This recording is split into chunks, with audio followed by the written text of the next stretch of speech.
Everyone has a story to tell. Welcome to DingoTalk, where we explore the experiences that make us who we are. Here's your host, Carlo Guadagnino.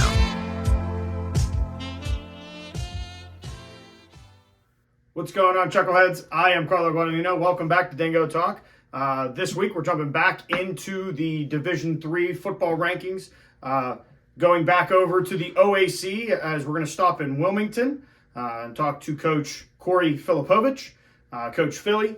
We're going to talk about one, where we always do, why did he go to Muskingum?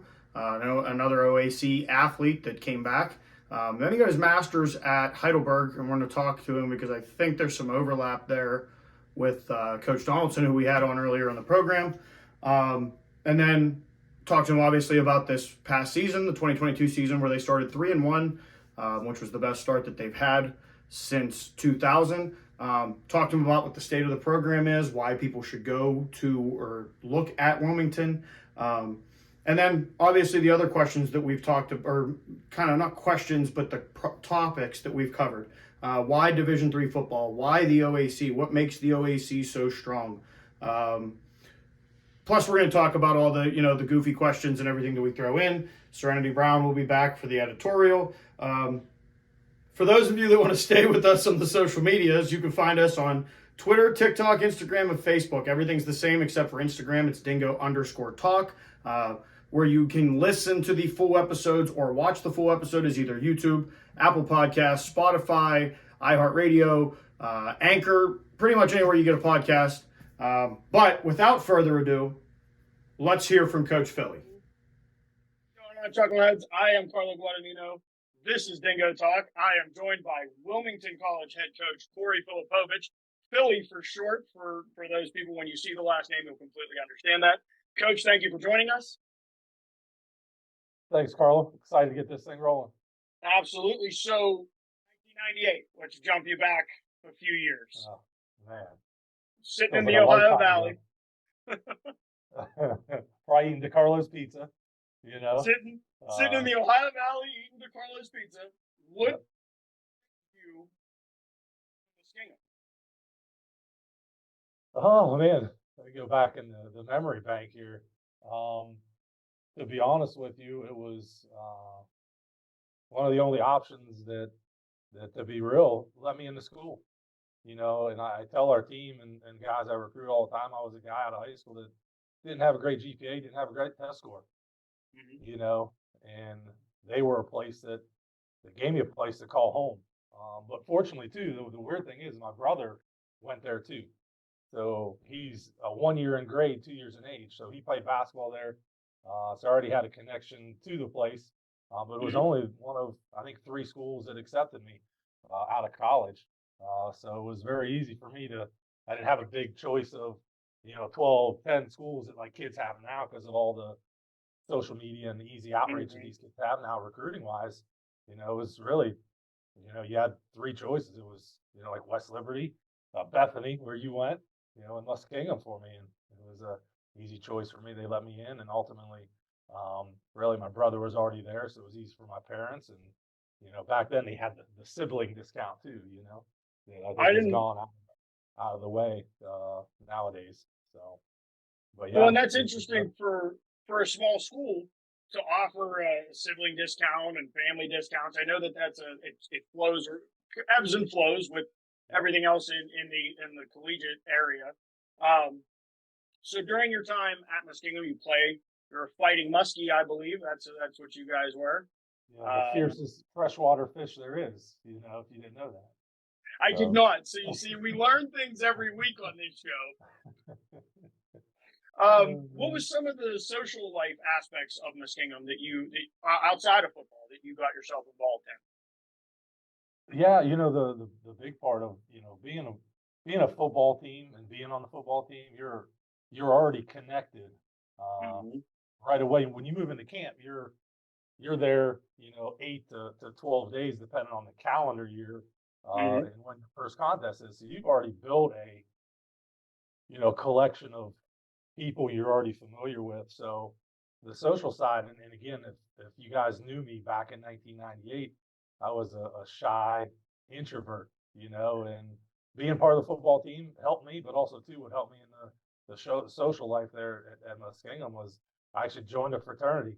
And I know that's kind of looked upon and frowned upon, nowadays they think you're just a big beer guzzling jock, but I also too think like fraternities are good for your social life on bringing you out of your shell, and it sure as heck did for me too. I think back to how we recruit here and how we had to recruit there to build our fraternity was a building block for me to learn how to talk to all kind of people from all walks of life, because in that fraternity we have baseball players, wrestlers, football players, traditional students, musicians.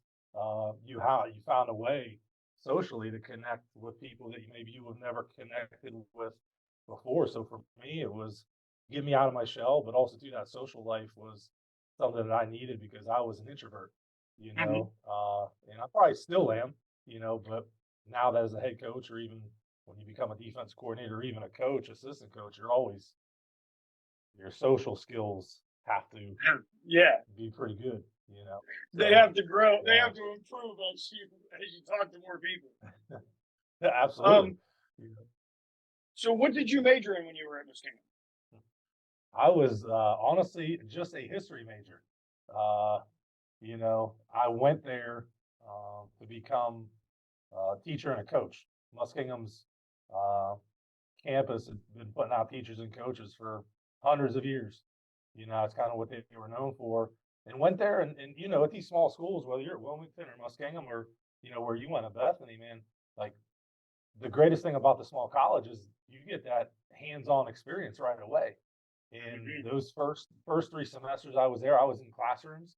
And man, I can remember I was in the elementary schools and I was tying shoes and wiping noses.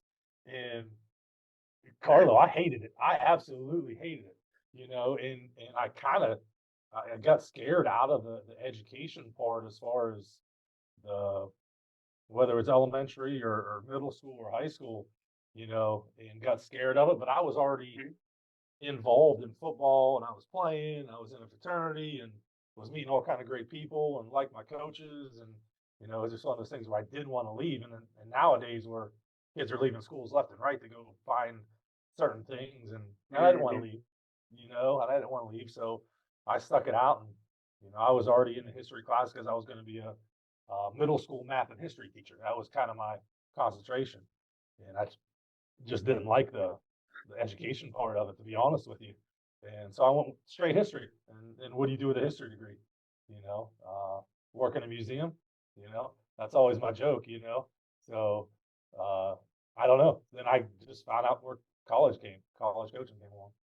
So I have 2 points on your there. One, I will ask my editor that question because she has a history degree from Bethany College, and we actually make that joke too. Is you want to go work in Gettysburg and we can walk around the battlefield? It's like it's going to be a slow winter. I'm just telling you now. We might want to put some things aside. I don't know what you do with it. So I got one. So. Well, as we talked about before the show, when I first went to Bethany, that's what I went to school for was history education. I was going to go be a high school history teacher, but instead of my whole plan was instead of doing the worksheets and the videos, Western Pennsylvania, the Ohio Valley, that area, just take people like let's go on a day trip here or a day trip. Let's talk about these areas. And I also ended up 3 years in, which 2010 to 2016 sounds bad, but then you find out 3 years in, I said, oh, this education thing isn't for me. Let's change majors. So calm it was. So you go through your playing career.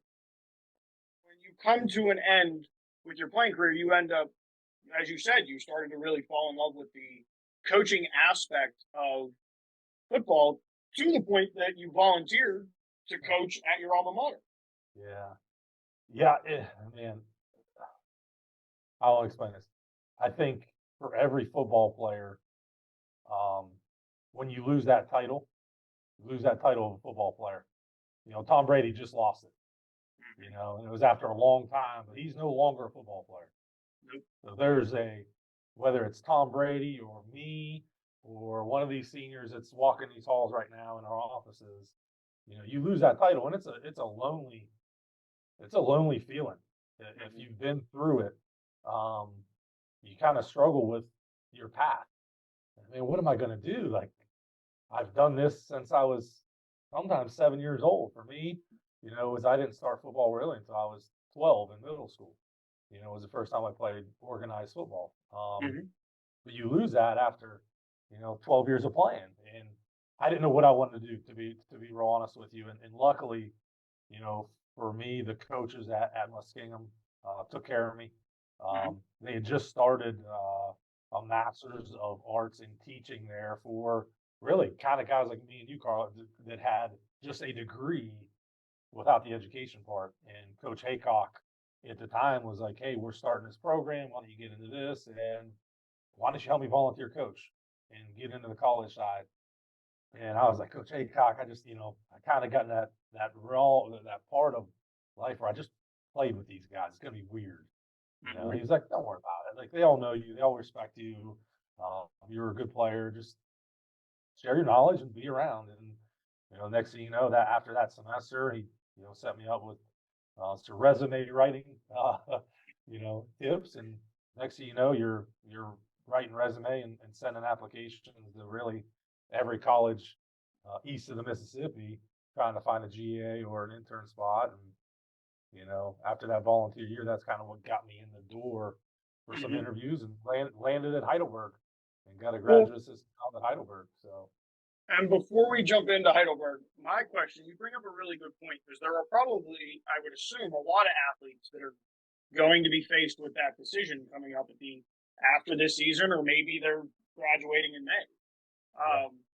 What is that experience like for a former player to then become a coach on the same team where you did a year ago go through camp with these guys and the full season with the guys? Is there a line that has to be drawn? Is there a way to say that without, we can still be friends, but like, between this time I'm your coach, how does that all work? Yeah, I think that's a tough dynamic to describe. I think it all depends on who that player is or who that player was. Like, I just went through it. I just in the summertime hired one of our 4-time all-conference safeties, and he had instant credibility right away with the freshmen, because he was 4-time all-conference. But I think some of our seniors that played with him were like, "Oh, that's Trey," like, I think it just depends on that image that you've portrayed through your 4 years. I think ultimately, when you play college football and you go through 4 years of college football, there's ultimately always instant credibility, whether you're looking at incoming freshmen or going to another coaching staff. I think there's always instant credibility there. But as far as those guys you played with, I think it goes back to how were you in the weight room? How were you in the classroom? How were you at, showing up to meetings on time? Was there that accountability, that discipline that you're preaching as a coach now? Yep. But you have it as a player, and I think that's where you got to be careful too, as a coach who's hiring, but also too as a player wanting to come in. Like, what standard did you set for yourself that everyone's going to see? Because that standard is going to be seen, still in your system. So I think it just depends on who that kid is, to be honest with you. But it's tough no matter what. No matter where you're at, that first year of coaching is always difficult, so, because you're always their age, always there. You can't change that, So, as you pointed out, you get the GA spot at Heidelberg. And before we go any further with Heidelberg, I got to point out, because I had Coach Donaldson on the show about 3 weeks ago or so, and it seems to be a running theme here that Coach Hilbert, clean shaved, Coach Donaldson, nice beard. I had Coach Dean Paul on, clean shaved. Oh, yeah. Coach Fillipovich, decent beard. This is a good. The OAC has a nice beard representation. So Explain why Heidelberg was. I had to get that in there. That was my. Yeah, to be honest, was the opportunity. Whenever you're searching for those jobs, you're, everyone. I think it's like your players in your program. Everyone thinks they're going to the NFL. Yeah. And I think when you start looking at coaching jobs, you think, man, I'm going to work for Ryan Day at Ohio State. I'm going to work for Nick Saban in Alabama. And you're so delirious about, like, man, that doesn't work like that. It doesn't work like that. So I think back then it was just the opportunity. And the crazy thing about it is my college teammate was already a GA there. So already had kind of an inside track at the time. Obviously, Coach Haycock had been in the OAC for 25 years. Well-respected last name, even still today in college football. So it was just an easy fit for me of really just showing up, going through an interview and meeting the guys, and it was a done deal. And I only went to Heidelberg, to be honest with you. I was only going there to get my master's, and then ended up staying there 11 years. So it was a wild time, great time. Met a lot of great people. Obviously, me and Coach Donaldson came in together. We were GAs together, slept in the same bunk bed together, and worked there 11 years together, and met a lot of great people.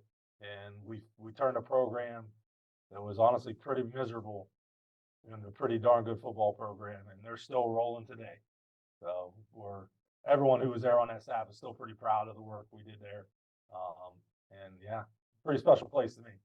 Well, 11 years. That's not people don't realize the coaching carousel is a real thing. You got to be pretty good at what you're doing to keep a staff together for 11 years. One, because jobs open up, but two, you got to be winning to keep isn't that's one of those things that just factors in as a coach. You got to, from top to bottom, it's not just the head coach. If you're giving up points, the defensive coordinator is going to be, we're going to be looking for a new one. So, and from Heidelberg, you did your 11 years there, and then there was 2 years at New Jersey Wesleyan? North Carolina Wesleyan. North Carolina Wesleyan. Now, how did that come up? It's the coaching carousel, man. The head coach there, who's still here, or still there, was our offensive coordinator for a year in 2007, Jeff Filkowski. So when he had a coordinator job open, one thing led to another. Next thing you know, I'm packing my bags and traveling 10 hours down to beautiful Rocky Mountain, North Carolina for 2 years. A little bit of a different climate. Yeah, weather was beautiful. Weather was unbelievable. And that was free kids. So me and my wife, we were the only ones down there. We had a chocolate lab too at the time. But we just every Saturday morning, what do you want to do? Let's pack a cooler and head to the beach. Yeah. Yeah. So it was nice weather, but it was different. Football was different down there. How so? Not as passionate, about the game. Where we were was Duke, North Carolina, NC State, all right there. So big basketball area. Yeah. They lived and breathed basketball. So just a little different mindset on the kids and how they were coached and being able to be coached and,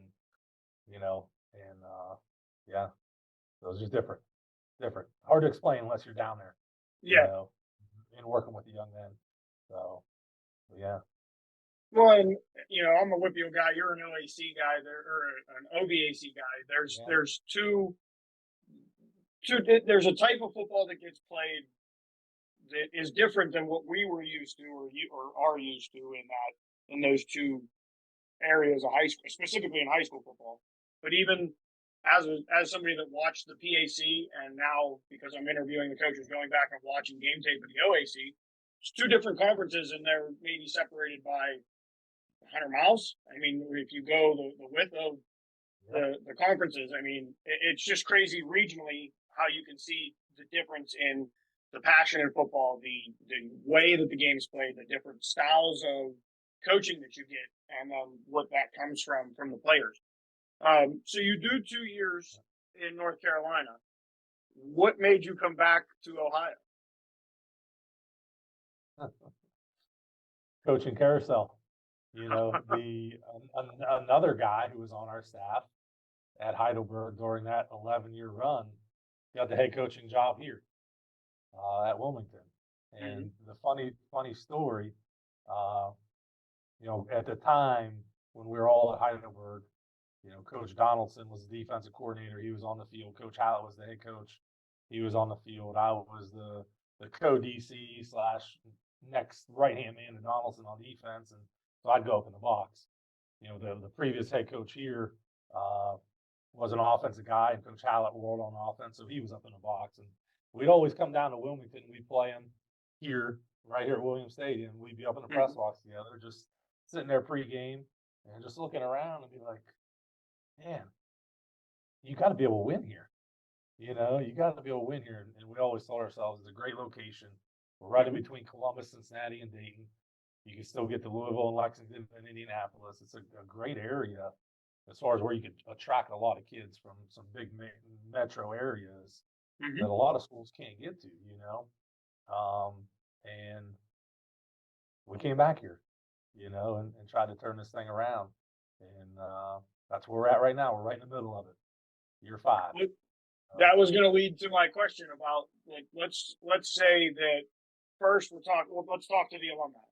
What do you want the alumni to know about the program? Where's the program at? Where's the program going?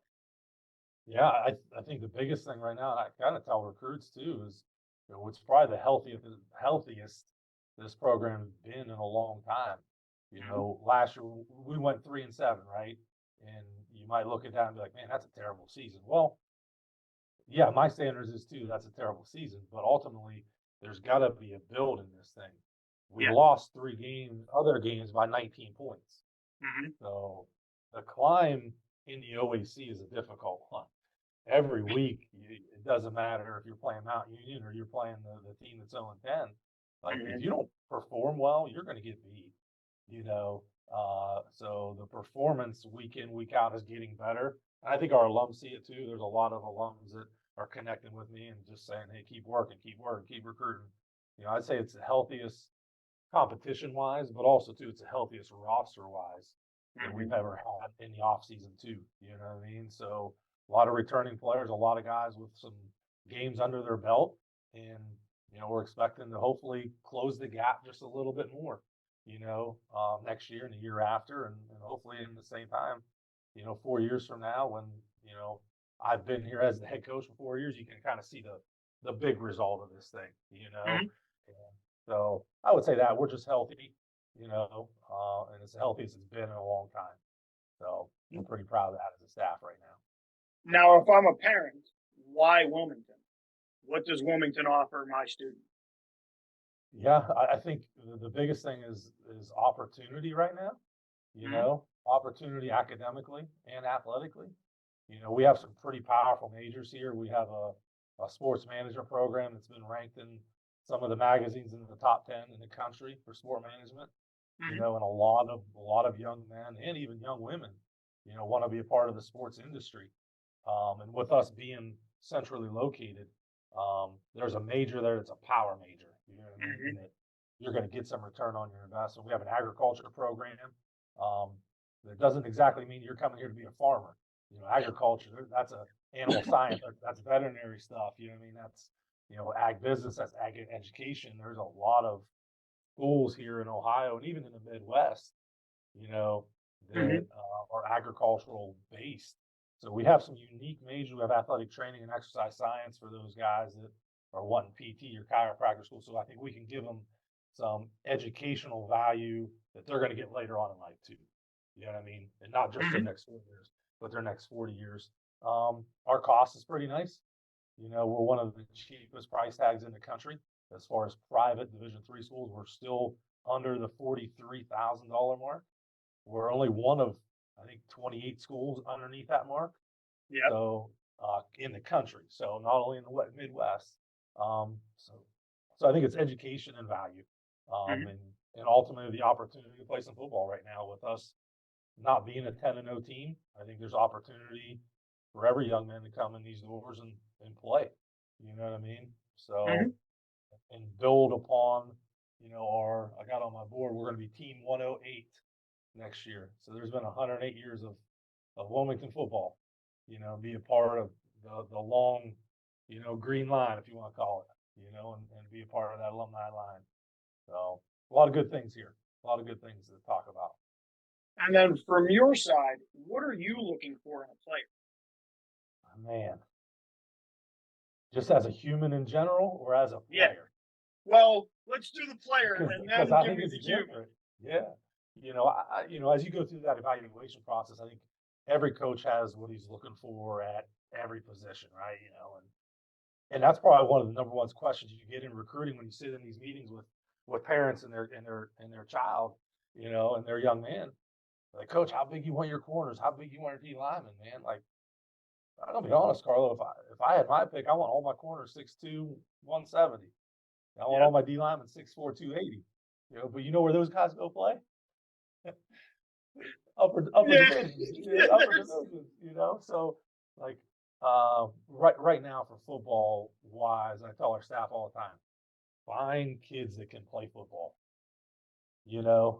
Find that good backyard football player, if that makes sense.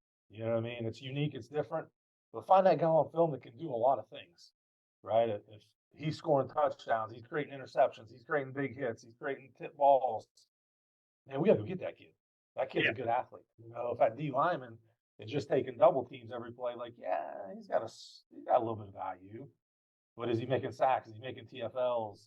Is he tipping balls to the line of scrimmage? Is he running down screens? Like, so every position is a little bit different. And when you really look at the player, you're looking at, man, really speed, toughness, instincts.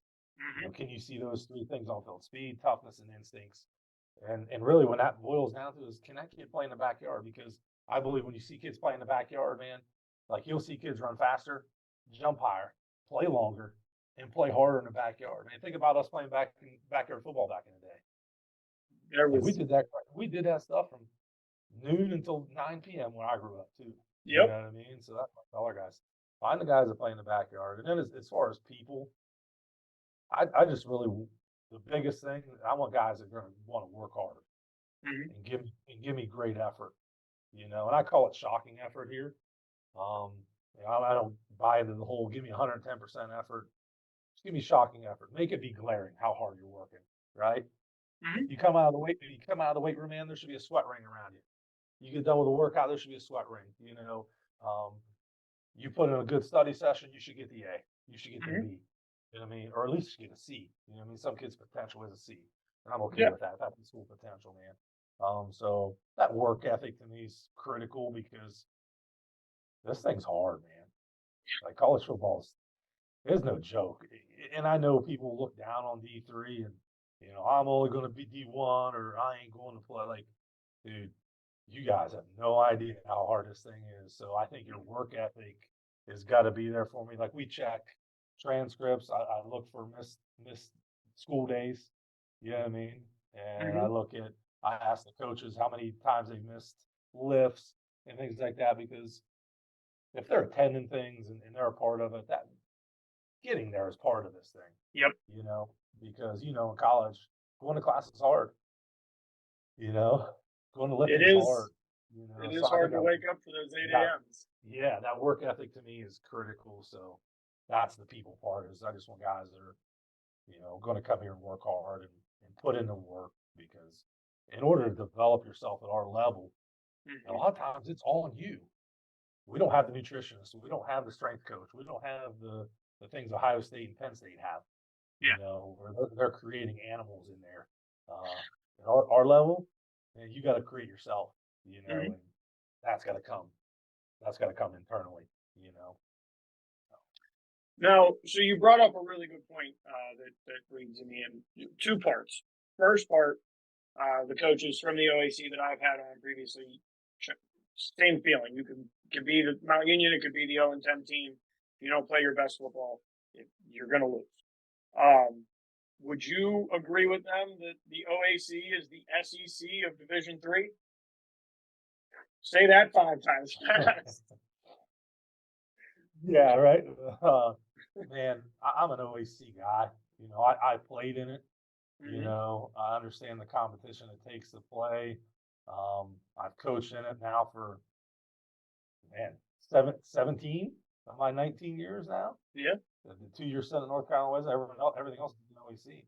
You Mhm. know, so I'm a little bit biased. Um, our offensive line coach and recruiting coordinator played at Whitewater, uh, which, you know, he gonna fight me tooth and nail for this one. Then you got the CCIW, you know, up there with North Central right now, and Mhm. uh, they're pretty strong. And I would say uh, we're a close top 2 team program conference. You know what I mean? I won't say we're number one anymore, um, but we're right there. We got good competition, you know, and it's good football from top to bottom, you know, Mhm. week in, week out. But I just been, you know, Skip is in my ear, our offensive line coach, all the time about how good Wisconsin is. So I'm a little bit And then you slighted brought that up. way. Well, it's okay. That's good that we get a little bit of change there in the conversation. Um, Yeah. Division 3, and if I'm not going Division 1, I'm not playing. I'm not going anywhere, or I'm not going to play. What is it about Division 3 that because we talk about the Division 1 and Division 2, and obviously those guys are on scholarship. It's a different beast.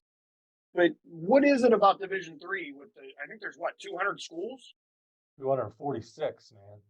So I was sure that'll be another thing for Yeah. the editorial. This list is getting checked off left and right today. Yeah. Yeah.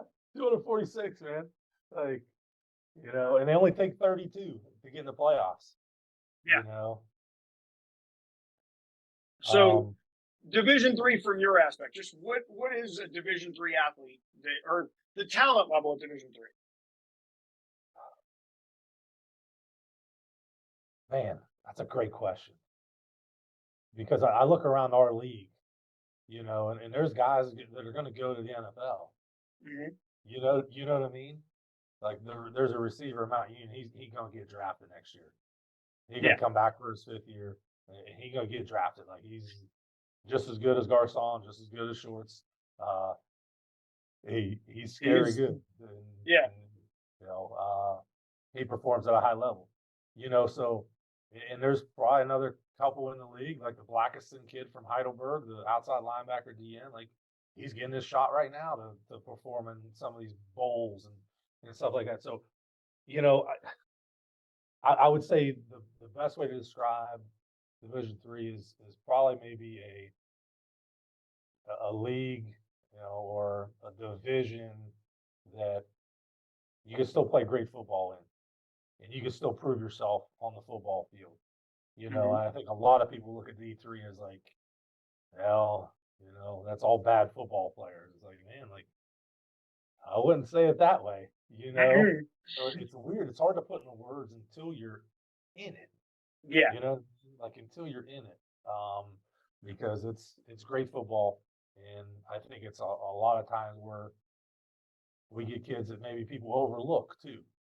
Mm-hmm. You know, I mean, they're not the right size coming out of high school, or they don't run the 40 time right out of high school, or they didn't get the playing time right out of high school, even buried, or you know, it's always been something. You Yeah. know, you know, that guy's not good enough for a reason, but then he comes to a Wilmington or a Heidelberg or a Marietta or a Mount Union, and the kid flourishes and Yeah. thrives, and you know, and there's those late bloomers too. Like, you know, I was one of them too. Like I graduated high school at 17. Mm-hmm. You know, I didn't turn 18 till July 19th before my freshman year at Muskingum. You know, I couldn't even grow a beard then. You know, Well, look at you so now. yeah, I know, right? Man, you know, I'm thriving. But so I think there's a little bit of that too at our level. There's guys that overlooked, underdeveloped, maturity wise, that Mm-hmm. maybe become late bloomers, and then you also have the trickle down effect too in our division now. A lot of guys just want to play football, you Yeah. know, and have a chance. Why go Division 2 and be the 5th string quarterback when you hop down on the division and be the starting quarterback? You know, so there's that route too of you Mm-hmm. know trying to get some guys that you know that are overlooked or too short or too small, or many, many reasons. But Now we come to the part I warned you about. We got the five questions submitted by the Chuckleheads. If you could live anywhere in the world, where would it be and why? Oh man, anywhere in the world and why? Well, I always told my wife, if I hit the lottery, we're buying 2 pieces of property, and no one would know where I'm at. I'm gonna buy a shack on the beach somewhere. It's a 1-bedroom, 1 bath, and it's gonna be our own beach. And I'm gonna buy a shack in the mountains somewhere, to where we can only drive to, and 1 bedroom, 1 bath. That way you can get to us.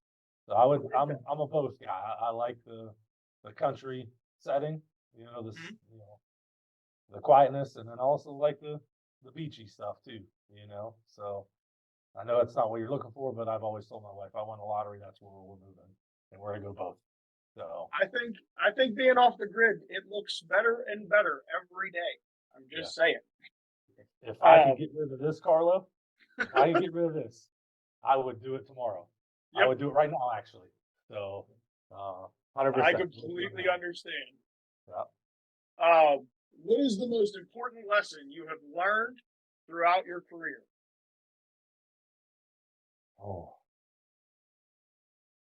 I'll probably have to go back to the days at Heidelberg, whenever we had the coaching change, when Coach Hallett got there.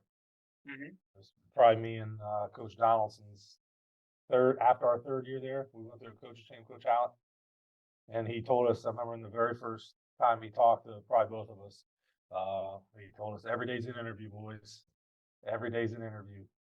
And if you really think about that, and what you learn from that is, if you go into every day preparing for an interview, like you would for an interview, right? You dress nicely, right? You're clean shaven. Even tighten up your beard, you get edged up, and still look good and sharp, and nice haircut, and you talk properly, and you're polite, and you're respectful, and you work hard. You want that job, you want that opportunity, and if you could go through your day-to-day life, whether you're talking about being a dad or being a husband, or just being a head football coach, or just a lonely old D-line coach, along the way, just treat every day as an interview, and you'll climb the pedestal, you'll climb the ladder.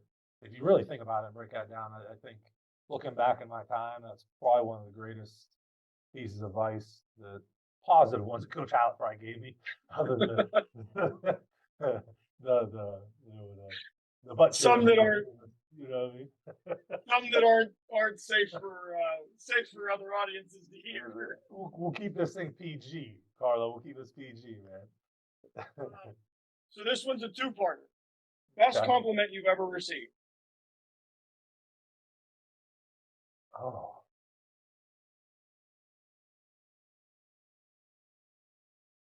Man. You're making me think on that one now. Best compliment I ever received. Honestly, probably seeing my head coach on the sidelines, probably when we first got here, probably 2018, 2019, my old head coach, Coach Haycock, at Muskingum, when we played at Muskingum, and him probably just saying, I'm proud of you, Filli. Just something simple.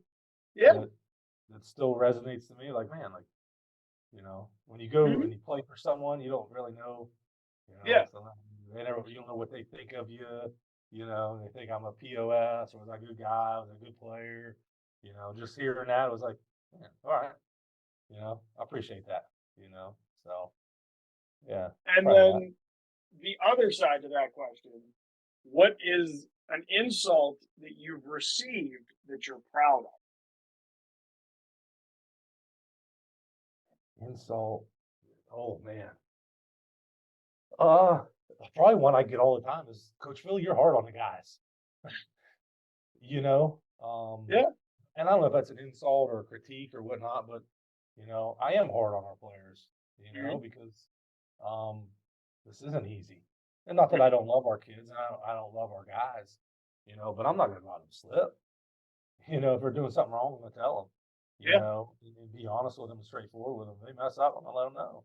Now I got to work on how I say that stuff, but ultimately, that's probably the one that comes to mind as a compliment, but a negative is, man, Phil, you're hard on the fellas. Like, yeah, because on Saturday, it's going to be hard, and it's going to be hard. And our job as coaches, I tell our staff all the time, we got to make Monday through Friday hard.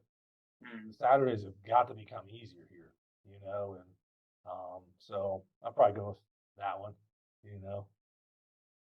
And then the last one here, and I'm flipping it because we talked about it in the pre-show. So I'm going to ask you, if you could have a beer with 3 historical figures, who would it be and why? Yeah, I usually ask that to a lot of people, and then they never ask me it back, so I never really came out in words and say it. The first one that comes to mind, and probably just because I watched the movie the other night, the movie 42 about Jackie Robinson. I'd probably like to go back and talk to Jackie Robinson. I'd probably like to go back and talk to General MacArthur during the World War. I think that would be interesting to see how he built his game plan. Yeah. And all that, like, even though he's a general, he was a coach at the same time, And I think that would be interesting. And then I don't know if he's probably not a historical figure. This is probably one just for me to hang out and drink a couple beers with myself. I would like to go back and talk to Chris Farley. Yeah, it's a good one. That's a good one. And just simply because I think he left before his prime. Yeah. I think there was still a lot for him to do in his life, and he was funny and outgoing, and I think he cared about a lot of people. If you watch his documentaries on him, like, people love that man, and I think it'd be cool. I think it'd be real cool to drink some beers with him. That would be an interesting table. Yeah. 3 guys together. So as long as Farley doesn't end up through it, that's the only thing we got to worry about. We don't need him to do his little. But that's part of it, man. So, that's how the night ends. Everybody's beers are done. All right, I'm going through the table. That's it. I'm out of here. Check, please. Last question. Your critique for the show, basically. Was there a question that you expected me to ask? And if so, how would you have answered it? Oh, man. Yeah, you kind of set me up with that one earlier, too, and I didn't really put thought to it.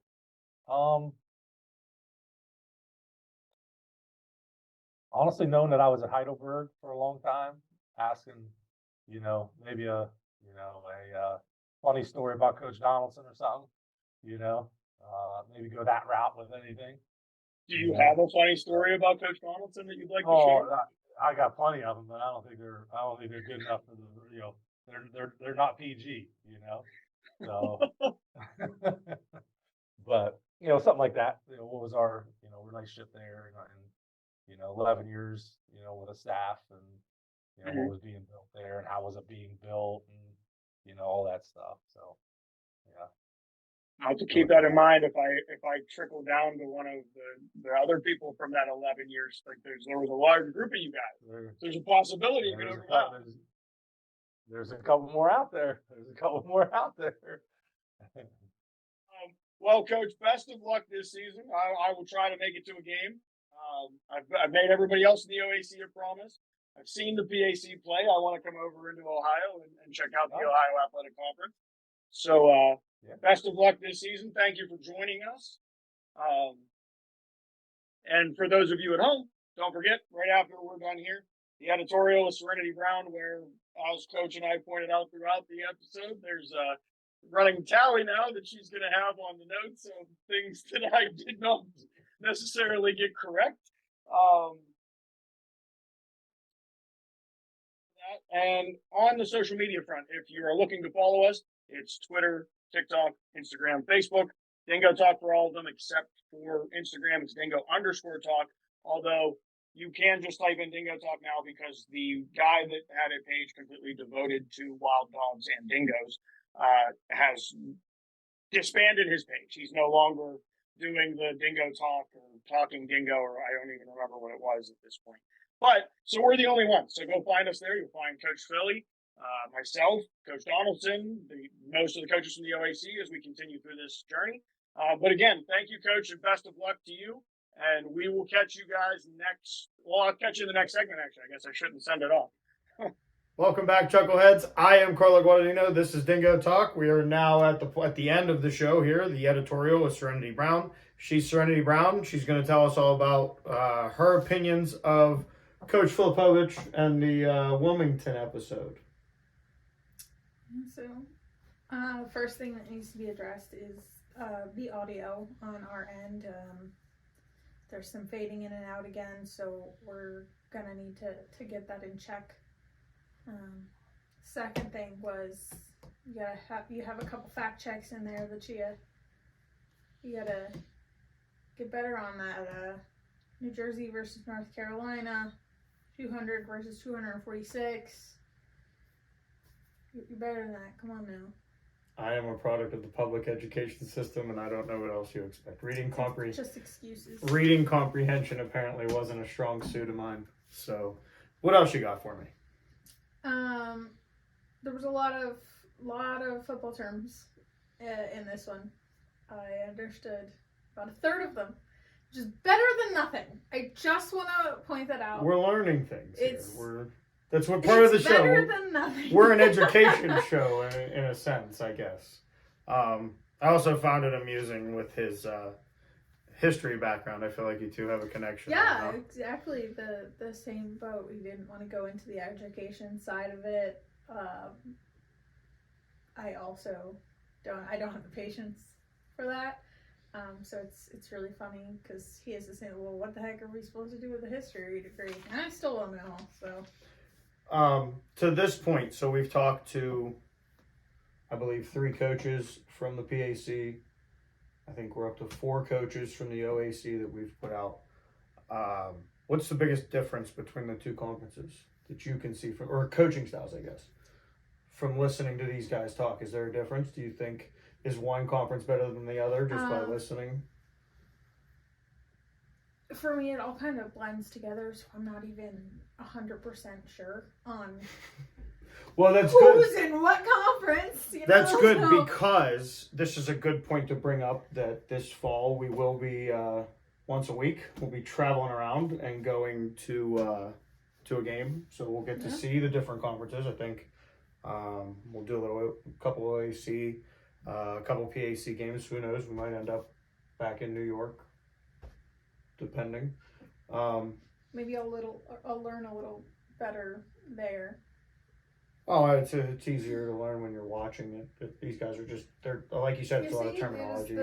It's different for me though. Like even like watching the games with you. If we just watch the games, I would learn nothing. But I don't shut up. Yeah, well. Yeah, that's the normal. All right. So last week we asked about Girl Scout cookies, and where we ranked them. This week I'm going to ask you ice cream flavors, because there are specifics here. Top 3. Mint chocolate chip, cookie dough, and cookies and cream. Okay, mint chocolate chip definitely sitting where it needs to be. Staying on pat with the Thin Mints being the number 1 Girl Scout cookie. Just so it's full circle. Number 2, classic, chocolate. I'm not a chocolate ice cream fan. You know, that's whatever your prerogative is. And there isn't a second one for me. Actually, it would probably be the marble. Like the, I don't even know if it's got like a caramel mixed in through, and close 4th is the Neapolitan, you know, except for the pink. Don't understand why they put that there. Everything else is great, but it just doesn't. The rest of them doesn't go for me. For those of you that made it this far, please follow us on the social medias: TikTok, Instagram, Twitter, and Facebook. The only one you have to look differently is the Instagram page. It's Dingo_Talk. Check us out on YouTube. Check us out on Spotify, Apple Podcasts, iHeartRadio. And if you enjoy the episode, feel free to jump over to our GoFundMe page and throw some money our way. Gas is expensive. We'd like to go to some games, so that's part of... but we appreciate you watching anyways. We'll be back next week with a PAC coach. And unless you have anything else. All right. We'll catch you next week, Chuckleheads. Thanks for checking out this episode of Dingo Talk. Don't forget to rate, comment, and subscribe. For more info and to contact the show, you can find us on Twitter @DingoTalk.